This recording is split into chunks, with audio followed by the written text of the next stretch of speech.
Hi folks, welcome back to the vlog. Today I've got for you a Q&A session.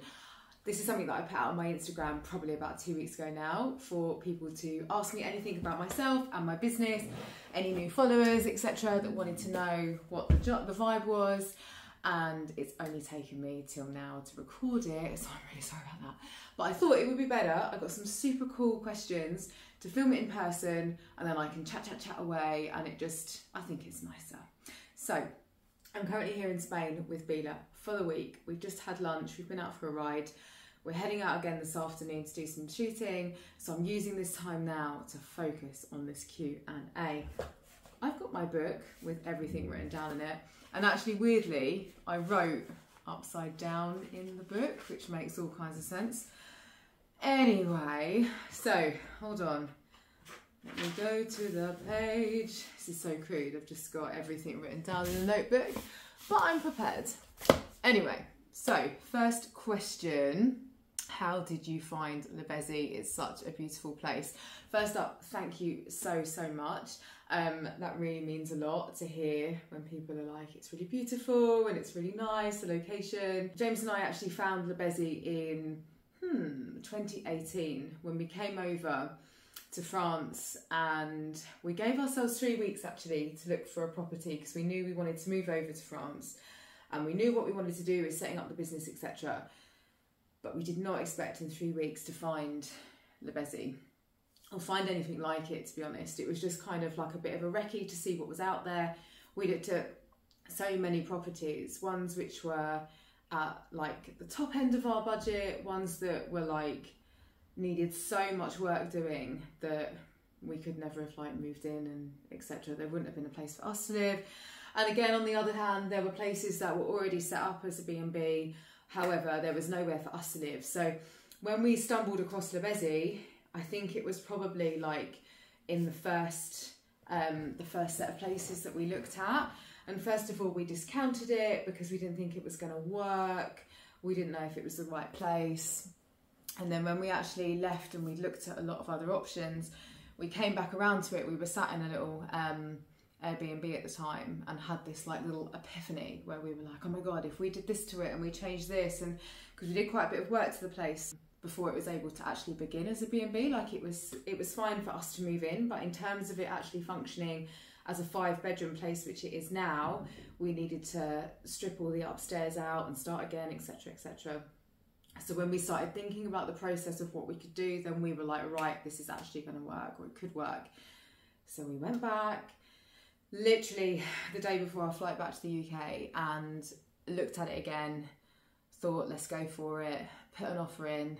And I remember just driving away from it thinking, we're either going to see this again or we're never going to see it again. The offer won't get accepted, and we just continue the searching. But to cut a long story short, the offer got accepted, and that's Lezi. That's kind of how we got to where we were.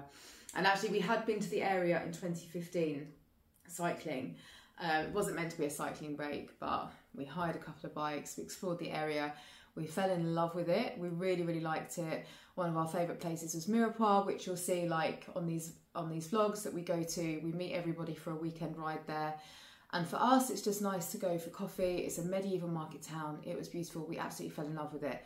So for us, we knew that we really liked the area, and that's how we kind of focused our search on where we are now.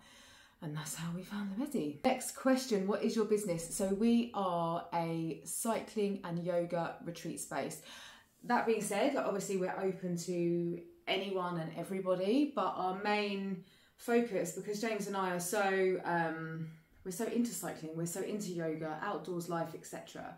It just made sense to focus our business on that. And we find that everybody that we get through the door is just incredible. And I think when you've all got that common interest, it just really works. Like everybody goes out for the day, they're riding, they come back, everybody sits and eats together at Lezi, which we absolutely love to do. And where possible, we will eat with everyone as well. So you just get this whole like communal vibe where everyone comes back, they talk about the rides they've been on, and it just feels super lush to have created this kind of hub. Like we're way more than a B&B, and we try not to describe ourselves as being a B&B because we offer so much more of a rounded experience rather than just people coming, they stay, they go, we don't see them, etc., apart from when they come back in the evening. For us, it's about creating this social hub and environment and a community where people can come and feel part of something. And we want everybody to feel super at home as well. Like, it's really, really important that everybody that comes through the door feels that they feel at home. That is the complete Lezi vibe for us, which hopefully we have created. So that's our business. We are in the Occitanie region of the Pyrenees. So we're about 40 kilometres away from the bigger climbs where the Pyrenees actually start to begin. But round by us, it's really epic rolling countryside. It's super beautiful. There is something for everyone, which was also part of the reason that we felt it worked as a space and an area for where we wanted to build the business, basically. And I think, like, you know, everyone that comes through the door, there is something for everybody. So I think that it works, which is a bonus. No, I think that it all works, and if we can give as much as we can to everybody that comes through the door, then that's just amazing. Next up, age, weight and favourite colour. Well, my age, I just had my birthday. I am 39. I'm not going to tell you my weight, not that it really matters. And my favourite colour, oh my God, have I even got a favourite colour? That's a bit sad, isn't it? I don't know. I'm going to come back to that one. Okay, next up, the question is, what's your biggest wish for 2024? Lovely greetings from Germany. I don't know. I feel that I would just like our business to continue moving in a direction where it's growing, we're growing, and you know, you're always learning when you own a business. So it's learning from everything that happens, taking the opportunity and just moving it so that it continues in the right direction. Like, I really feel with Lezi that we're still in the beginning. Although we've had the business for 5 years, obviously COVID aside, the past couple of years have been really, really incredible. I'm so grateful for the way that the business has gone and the direction. So for me, I think for this year, it's just continuing on that upward curve and meeting more and more incredible people that come through the door, and just continuing to be able to do what we really thrive on and what we really enjoy. So that is my wish going into 2024. Let me have a look. Would you ever return to the UK to live? At the moment, it's not on my agenda. It's really incredible to go back and obviously see friends and see family. But however, like I just mentioned, I suppose I still feel like we've only just got to France, even though we've been here for 5 years, or been there for 5 years.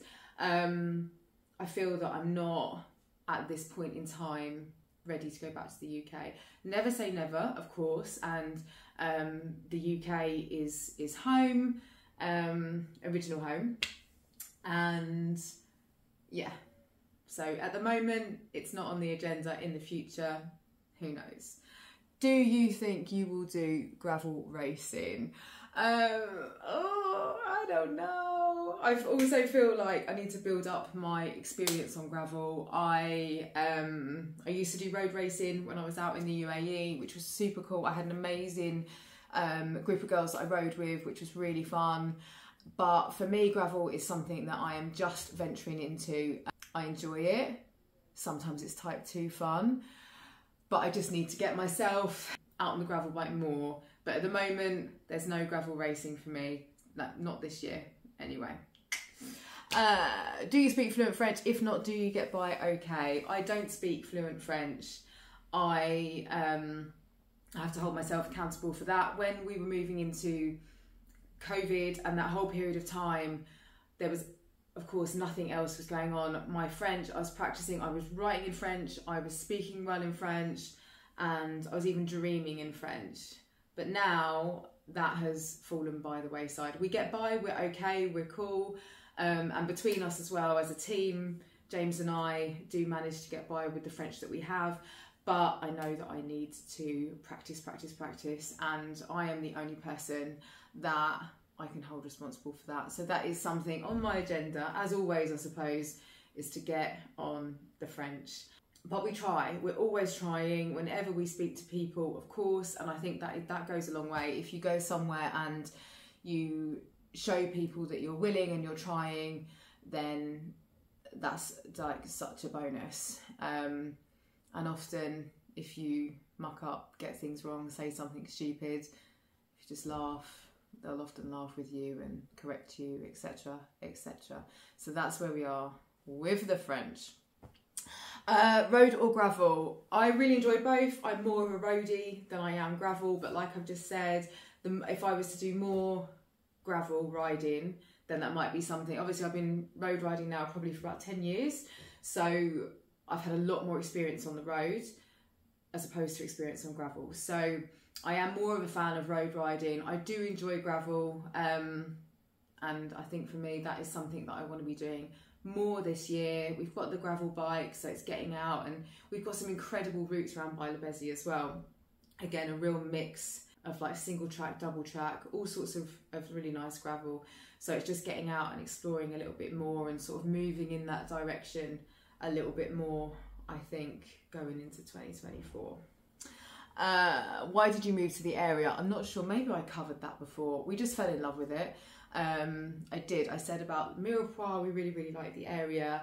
And when we were looking, we also looked at properties which were like right down in the mountains, and we went right over towards the coast. And I think where we are at the moment, we've got such a great mix where we can hopefully cater for every cyclist that comes through the door, no matter what kind of thing they enjoy doing, whether it's more of like a rolling, whether they want to go further into the mountains, or whether they want to do something that's quite chill. We really feel like we have most of the boxes ticked for that, if not all of them, where we are at Lezi. So for us, the area it just worked. And I think when you find, we could have looked for ages, you know, when you've got a long list of things that you want from somewhere. So I think often you feel and you know when a place feels right. And if you've, we had ridden in the area before, so we knew that we really loved it.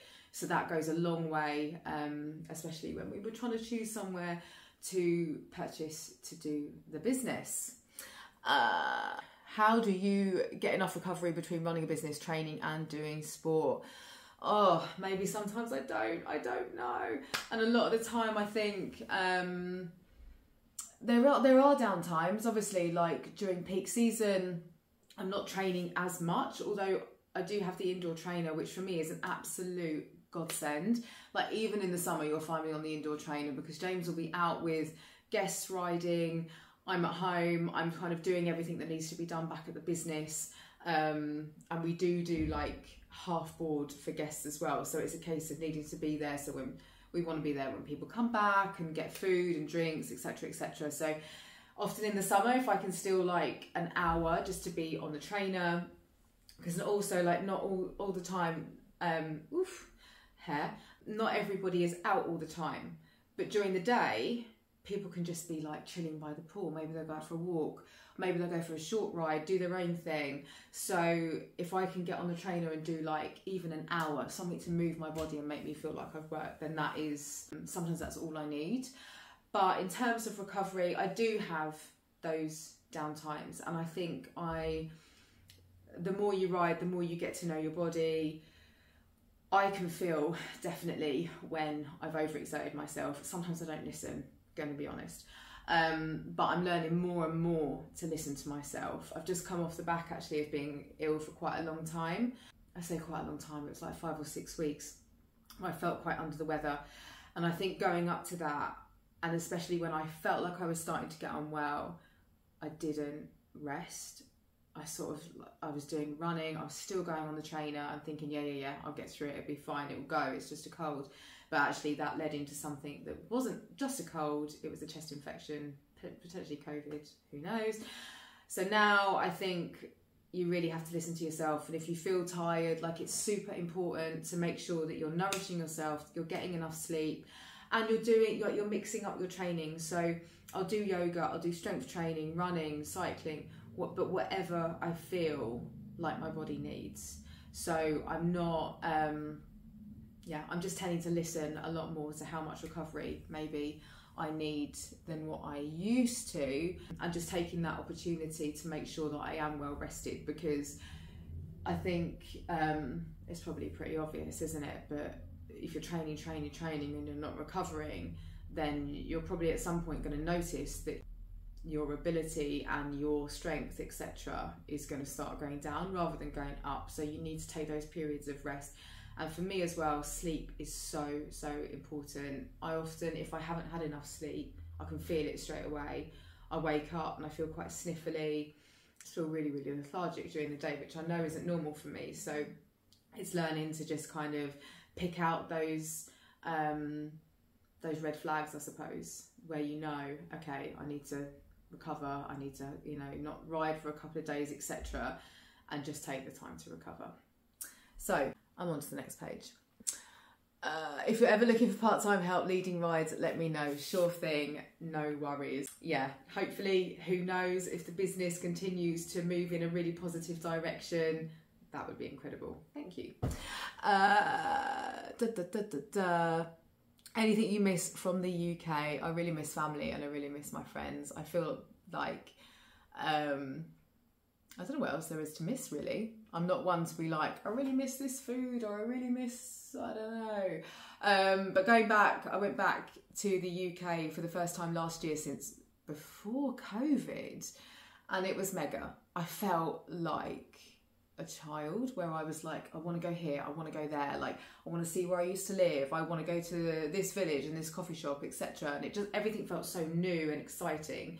And of course, seeing family, seeing friends, doing all of that stuff, nothing compares to that. So that for me is something that I do miss from the UK. But thankfully we do have friends and family which come out and see us quite often, and that means that it just feels super special. I think definitely when people come out and you're spending that kind of intense time with each other and just making the most of every single bit of time that you can get with each other, which is really important.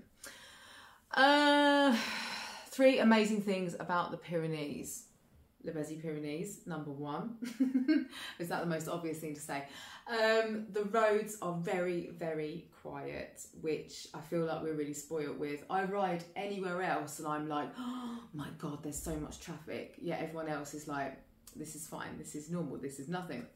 So the roads where we are especially are so quiet. I can ride for like an hour and a half and I won't even see a handful of cars. And also with France, when you have the 12 o'clock, 2 p.m. Lunchtime, if you're riding over that period of time, then yeah, you're not going to see many people on the road. One more, something else amazing about the Pyrenees. It's absolutely stunning. The Pyrenees Mountains themselves, I feel, are quite rugged, quite raw. There's nothing fancy about them.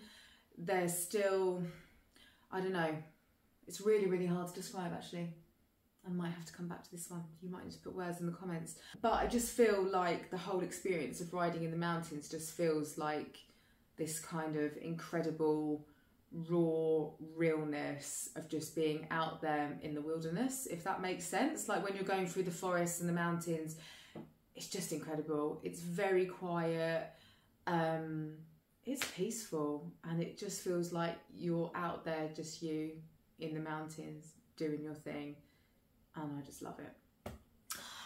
There's also so many, obviously there's more than 3 amazing things, but that's my 3. When did you and JC go about creating Lezi, and what was your inspiration? It is something that we wanted to do for such a long time. However, you know, unless we're not these people that have their lives completely planned out, and I think unless you have that kind of plan, you don't know when it's going to happen. And for us, we didn't know when it was going to happen. So we left the UK in 2014, 2015, I could be wrong. And we went out to Abu Dhabi and we were there for 5 years. James was there for 5 years. I was there for a little bit of less time, maybe like 4.5 years. And we knew when it was coming to the end of that time that, you know, we had been looking at going back to the UK. We're looking at all kinds of different properties, what we would do when we went back to the UK. And I think we felt that would be the appropriate time to look at doing something different, because I don't know, if we'd have gone back home to the UK, we didn't necessarily know what we would do. Maybe we would have gone back doing something very similar to when we left, gone back to living somewhere very similar to when we left. And I think we both felt that it was the right time to take the opportunity to look for a new experience, a new challenge. And we just felt if it didn't work, we would just try something different, or we'd just go back to the UK then. But we just took a leap of faith and thought, let's go for it. The worst that happens is you start again and you try something different. And I think that was our attitude really going into it. And our inspiration, we just wanted a complete life change and to do something where we could really interact with people, share experiences, invite people to share experiences together and create this kind of hub and community where we were bringing people, and people, you know, wanted to come and ride and experience the whole thing that we'd created. And I think, you know, looking at it now, it's really evolved into that. So I'm really, really grateful that we started off with what was kind of this small idea, and then it grows and you change and you evolve into what works. And, you know, as I said at the beginning of the video, we're still learning, we're still growing. As, you know, when you're self-employed, as a business owner, entrepreneur, whatever, you're learning from every single experience. Some things work, some things don't. But you just use all of that to move you in a different direction and hopefully find something that then does work and that does feel right, and just making sure that you're maximising the experience for anybody and everybody involved, really. Okay, next up, how many kilometres do you ride a year, and do you do any other sports? So I ride roughly about 10,000 kilometres a year. I have done for the past few years, which I'm really, really happy with. I don't ever go into a new year thinking I have to do this amount of kilometres or this amount of elevation. I'm just really happy with whatever I do. And, you know, like I said earlier as well, if I just move my body for like half an hour a day, that's really important to me, so that I feel really good in myself, mentally, physically, etc. So I don't ever put a goal on how many kilometres I'm going to do each year, but I'm obviously very, very happy when I get to the end of the year, especially when in the middle of summer you're like, oh my God, I'm not riding, or I'm only doing X amount, etc. But every little thing helps, and I think it's just really important to try and remain as consistent as you can and just move your body in any way, shape or form that feels good for you. Do I do any other sports? Yeah, I do. I do yoga and I do running and I lift weights as well. And I think that's quite a good rounded approach for me. Sometimes I was a runner for a long time before I rode a bike, and it just kind of feels like, I don't know, sometimes with running, you just put your headphones in and just lose yourself and just head out. And I love it actually. And I go through stages with running where I'm like, right, I'm running for like a few weeks and maybe doing a little bit less of the bike, and then it completely switches. But I think, you know, you really just have to do whatever feels good and what feels right for you at the time. And like I say, just moving your body and getting out there, getting outside is really, really important to me with, you know, anything that I can do. Can I move into the basement? Maz, this is you, babe.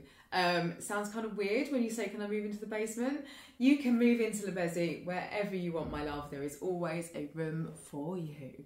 Would you like to come to Italy to ride? Anywhere. I'd like to go anywhere to ride. It would be, you know, as long as you're there, you've got your bike, you've got some great company. Amazing. Cool. Let's go to Italy. Nothing to say, just a big hello from Serbia. You are great. Thanks, love. That's nice.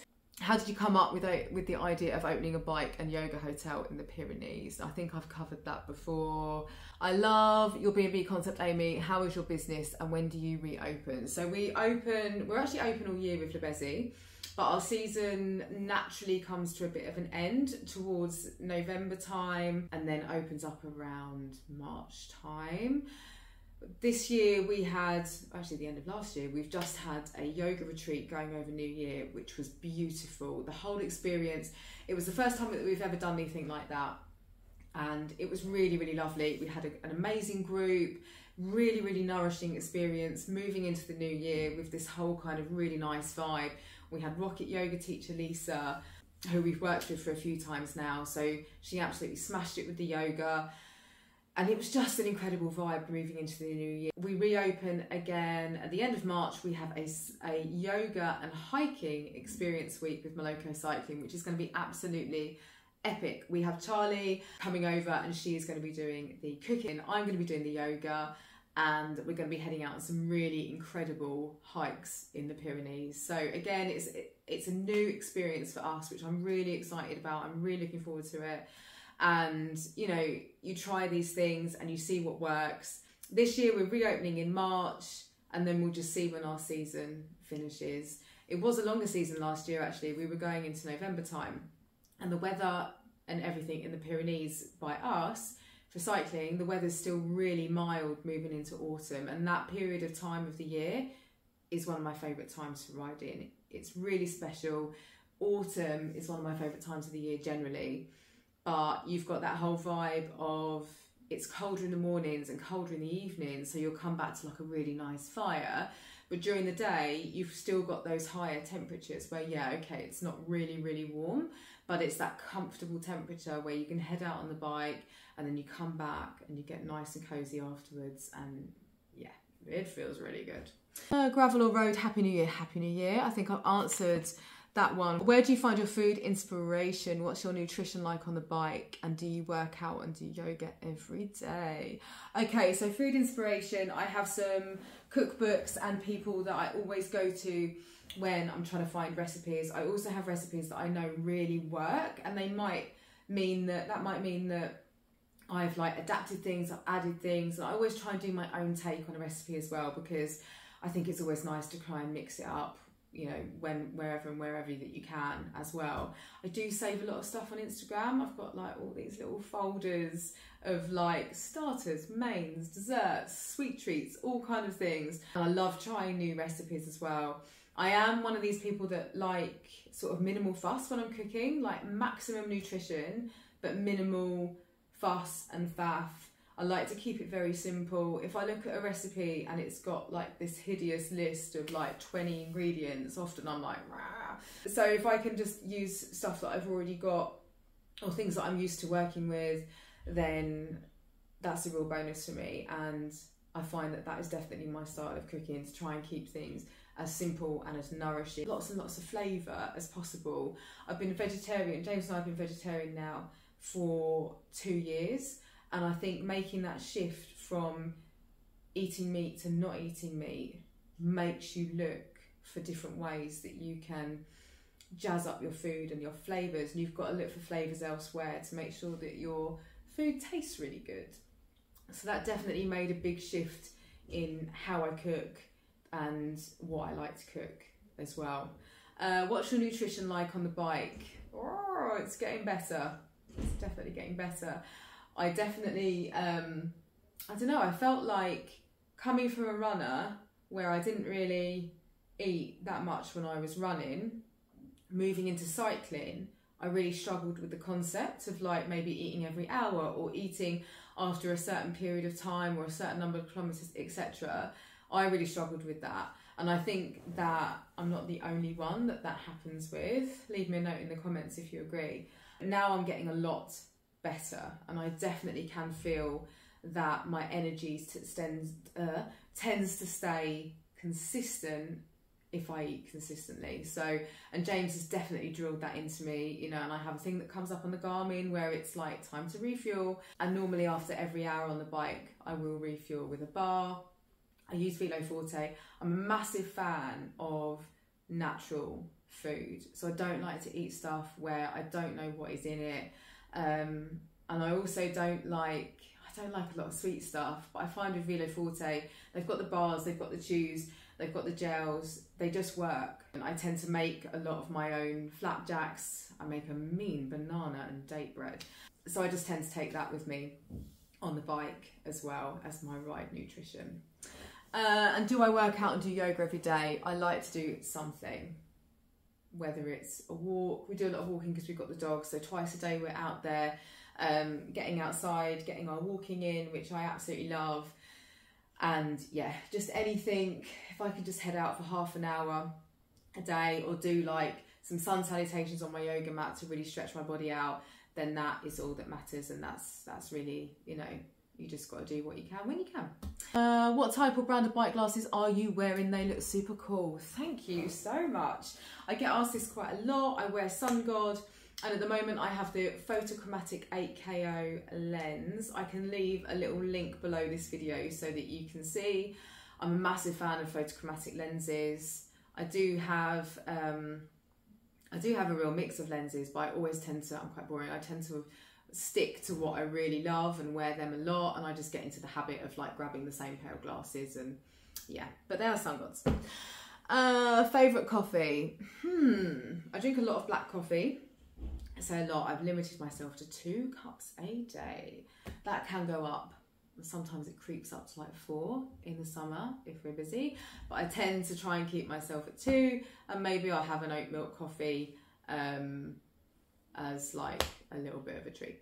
Do you set a goal mileage? I said that one. There are no goals set. What saddle do you recommend? I have been using Solitalia for saddles the whole time that I've been riding. Again, I'm going to leave a little link underneath this video so that you can see the saddle that I ride, etc., and all the information. But I'm super happy with Solitalia. They've just been really comfortable. I've tried other saddles to see like if I needed to change, or maybe I've had a higher bike at one point before and I've used a different saddle and I'm like, oh my God. So I always stick with the same one, and I've been really, really happy with them for a really long time now. I see a lot of couples, rooms, visitors, and groups, but do you also have single rooms at Lezi? Yes, we cater for everyone. So we have a maximum capacity of 10. We've got 5 bedrooms. One of our rooms we always keep as a double, but the rest of the rooms can be twins and doubles. So our maximum capacity is 10, and we have solo travellers. We actually had quite a lot of solo travellers last year, which was just lush. And we have groups, couples, anybody and everybody coming into Lezi. How many people can you host? 10. Where are you living? We are in the Occitanie region of the Pyrenees. So we're an hour's drive south of Toulouse, straight from the airport. And we are 30-40 kilometres away from bigger mountains, bigger climbs. What bike software do you use? I'm currently using Garmin, which I'm really happy with. I've been using Garmin since I started riding. I did switch over to using Brighton, but I have recently, within the last year, gone back to using Garmin because I love it. I think if you are really happy with something, you like the technology, you like what it offers, and it works for you, then just stick with it, because it's just, if it's not broke, if it's not broken, don't fix it and stick with it. And I've got the Garmin Varia, and that for me is one of the best pieces of bike kit that I have. So the text cards that are coming behind you, it's a rear light, and it's just this most useful piece of kit that I've got on my bike. Oops, dropping books. What are your cycling experiences at Lezi? Okay, so we have we have a couple of different options. So you can either come and stay with us on a B&B basis, where if you decide to have supper club, which we cook every night, then you can do that as you go. If you want one of us to come ride with you, you can also have that as an add-on too. So yeah, everything can kind of, same with yoga, you can come and just be like, oh, I'd love to book a yoga class. Yeah, cool, we can do that. It's all great. We're very, very flexible with how we work with people and what we offer and what we do.